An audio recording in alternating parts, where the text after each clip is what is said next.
ہماری اولاد میں سے بھی ایک فرما بردار گروہ بنا اور ہمیں عبادت کا طریقہ سکھا اور ہم پر رجوع فرما، کیونکہ تو ہی توبہ قبول کرنے والا اور رحم فرمانے والا ہے۔ اے ہمارے رب، ان پر انہی لوگوں میں سے ایک رسول بھیج جو ان پر تیری آیت کی تلاوت کریں اور تیری کتاب اور حکمت سکھائیں اور انہیں پاک کریں، یقیناً تو غالب اور حکمت والا ہے۔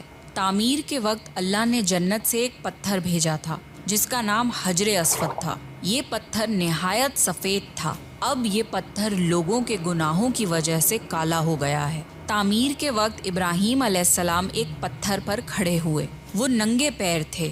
اسی وقت پتھر پگھل گیا اور پتھر پر ان کے پیروں کے نشانات آ گئے۔ اسی پتھر کو آج مقام ابراہیم کہا جاتا ہے اور آج بھی لوگ اسے دیکھ سکتے ہیں۔ اس طرح کعبہ تعمیر ہوا۔ اللہ نے ابراہیم علیہ السلام کو حکم دیا کہ لوگوں میں حج کا اعلان کرو۔ اس پر ابراہیم علیہ السلام نے فرمایا، اے اللہ، میری آواز بھلا کس کس تک پہنچے گی؟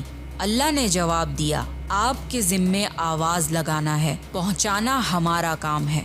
پھر ابراہیم علیہ السلام عرفات کے پہاڑ پہ چڑھے اور آواز لگائی، لوگوں، بیت الحرم کا حج کرو۔ اس کی برکت سے اللہ نے بیت الحرم کی محبت لوگوں کے دلوں میں ڈال دی، جس کی وجہ سے آج تک ہر کوئی حج اور عمرہ کی خواہش رکھتا ہے اور ہزاروں لوگ ہر سال بیت اللہ کا حج کرنے کے لیے آتے ہیں۔ ابراہیم علیہ السلام نے 175 سال کی عمر میں وفات پائی۔ ابراہیم علیہ السلام پر بہت آزمائشیں آئیں، پر ہر معاملے میں ابراہیم علیہ السلام اللہ کے وفادار رہے۔ اس لیے اللہ نے ابراہیم علیہ السلام کو خلیل الرحمن کے لقب سے نوازا، یعنی اللہ کا دوست۔ تو یہ تھا ابراہیم علیہ السلام کا بہترین واقعہ۔ اگر آپ کو پروفٹ سیریز میں انٹرسٹ ہے تو پلیز میرے چینل کو سبسکرائب کر لیجئے۔ آپ کو یہ ویڈیو سیریز کیسی لگ رہی ہے پلیز جی ہاں دوستو، آپ نے یہ ویڈیو دیکھا ہوگا، ماشاءاللہ بہت ہی انٹرسٹنگ ویڈیو تھا، مزہ آ گیا دیکھنے میں۔ تو اس ویڈیو سے یہ پتہ چلتا ہے کہ جتنے بھی پیغمبر آئے انہوں نے بہت سے آزمائشیں جھیلی ہیں، انہیں بہت سے مشکلاتوں کا سامنا کرنا پڑا۔ اللہ ان کو ہر طریقے سے آزماتا ہے، چاہے مال کے ذریعے سے، چاہے صحت کے ذریعے سے، چاہے تکلیف بیماری کے ذریعے سے۔ تو یہ ہر ایک جو بھی مومن ہوتا ہے یا جو بھی توحید پسند ہوتا ہے، ان کو آزمائشیں آتی جاتی رہتی ہیں۔ تو ہمیں ان آزمائشوں پہ صبر کرنا چاہیے تاکہ ہم کامیاب ہو جائیں۔ اللہ دیکھنا چاہتے ہیں کہ اگر میں اس مومن کو آزمائش ڈالوں گا، کوئی مصیبت ڈالوں گا، کہیں یہ ادھر ادھر نہ بھٹک جائے، تو اللہ یہ دیکھنا چاہیے، ہمارا فائدہ ہوتا ہے۔ جو آخرت کی زندگی ہے وہ ہمیشہ کے لیے ہے، تو اللہ چاہتا ہے کہ میرا جو بندہ ہے وہ جنت میں جائے۔ تو ہمیں چاہیے کہ آزمائشوں پہ صبر کرے، ہمیں ادھر ادھر نہیں بھٹکنا چاہیے۔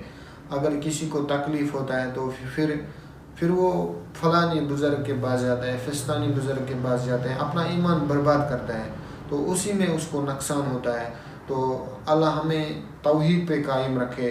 تو انشاءاللہ مجھے تو بہت ہی اچھا لگا یہ ویڈیو۔ آپ کو کیسا لگا یہ ویڈیو؟ امید کرتا ہوں آپ کو بھی یہ اچھا لگا ہوگا۔ انشاءاللہ ملتے ہیں نیکسٹ ویڈیو میں، تب تک کے لیے السلام علیکم ورحمۃ اللہ۔